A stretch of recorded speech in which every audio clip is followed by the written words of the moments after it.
اے پیغمبر صلی اللہ علیہ وآلہ وسلم، اپنے پروردگار جلیل الشان کے نام کی تسبیح کرو، جس نے انسان کو بنایا پھر اس کے اعضاء کو درست کیا، اور جس نے اس کا اندازہ ٹھہرایا پھر اس کو رستہ بتایا،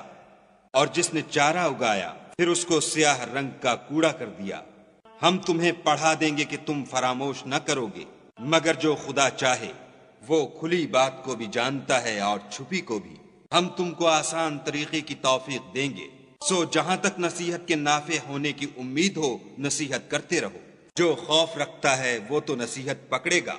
اور بے خوف بدبخت پہلو تہی کرے گا، جو قیامت کو بڑی تیز آگ میں داخل ہوگا، پھر وہاں نہ مرے گا نہ جیے گا۔ بے شک وہ مراد کو پہنچ گیا جو پاک ہوا اور اپنے پروردگار کے نام کا ذکر کرتا رہا اور نماز پڑھتا رہا۔ مگر تم لوگ تو دنیا کی زندگی کو اختیار کرتے ہو، حالانکہ آخرت بہت بہتر اور پائندہ